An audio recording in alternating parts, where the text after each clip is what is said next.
Hello, I'm Sampurna Chattarji and I'm speaking to you from my home in Thane, Maharashtra, one of the states in India which has been severely hit by the pandemic.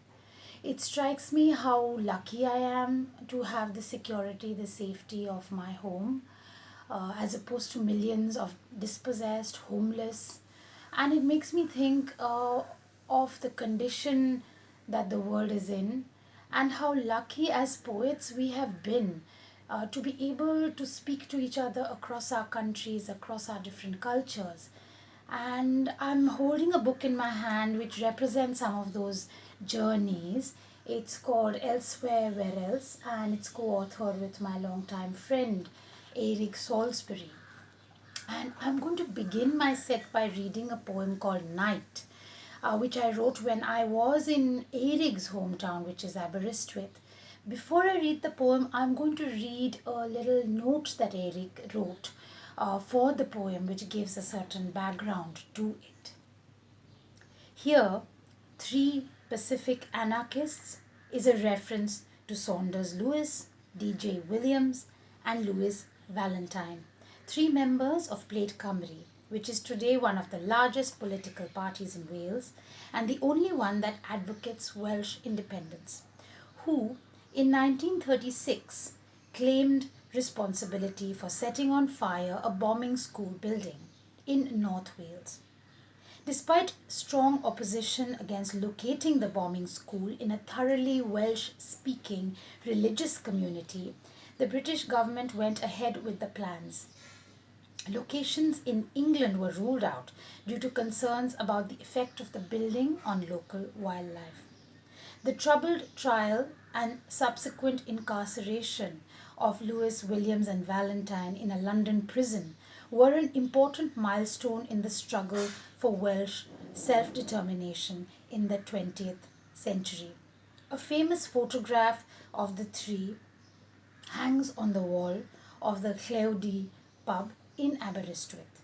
The rousing song is David Iwan's A Mawhid, an extraordinary popular patriotic song composed in 1981 about the continuing survival of the Welsh people and language in the face of English rule, which proclaims defiantly in the chorus that we are still here.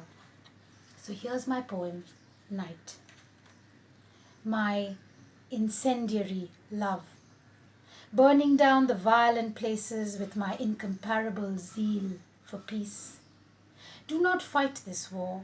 I will put myself at risk for you. That such gentleness should be capable of arson. There is no limit to the fury of the sea, no end to the hauntingness of streets that slant into the night against a prohibitionist tide. Around the pool tables, the young men shout staccato bursts of victory that shatter the ears.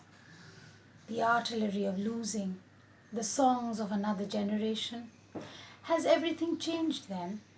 A circular bar turned triangular, a wall built, a vault opened, a tradition unspoilt by progress, benches stripped of seats that once were soft and warm beneath the chill of growing old. Bare wooden floors, and in the cavernous tavern one barmaid, wenching out the pints. All ours, this realm, sturdy brass rail, ornate wallpaper, glinting instrument of unidentifiable function, mounted on the wall. This then is the theme, emptiness, to be the only ones repeatedly entering the changing rooms, so alike in their singular sadness. Under the shy gaze of the three Pacific anarchists, we drink and speak past the moment of overturned chairs. The rousing song brings men in from hidden pasts.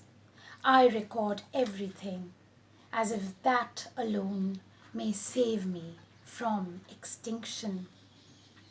And it strikes me that how poems written in the past often oddly speak to the present moment, and this desire to record everything as if that were the only way to remember, preserve, and an acute awareness of time with all of us in these enforced incarcerations. The pressing of reality, the crowds of people that is such a normality in India, um, comes to me from a place of almost fantastical farawayness. And I'd like to end with a poem from my Poetry Connections project with Eurig, in which we walked through Calcutta. We experienced Calcutta in all its many aspects and wrote 7 poems on 7 different locations. This is mine, the first section from City in 7 Dislocations.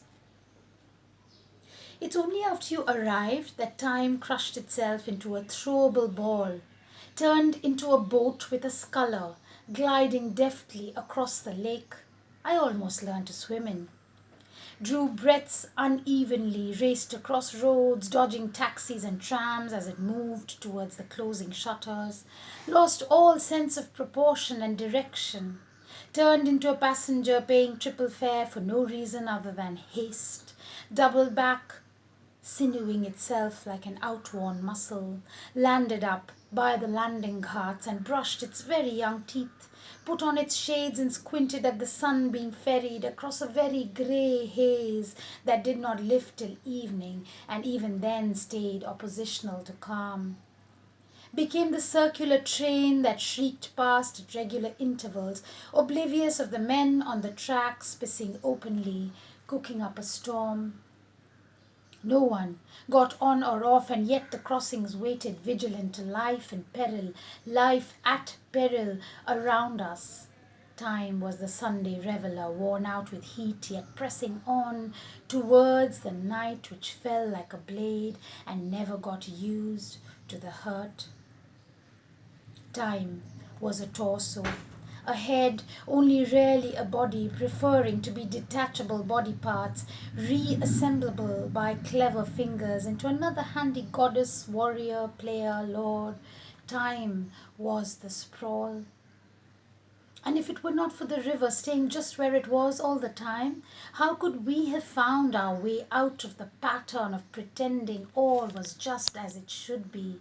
The little opium pipes, the dealers after dusk, the cannonballs of cooling clay, still slightly wet from the stories we'd been drinking, more body parts flung, each landing place a shrine. Time was the sign of a powerless front, an orange lion on a plaster wall, a dampness in a house of many strangers, washing hair, drying clothes, hanging on. So that when we left the scaffold at dark, the straw bodies, the dhakis and the dancers, it was an astonishment to find that time was still around. An unerring tram line leading towards a station underground, and that above and beyond it all, we were still alive, though secretly bruised and aching from all that our eyes had allowed themselves to see.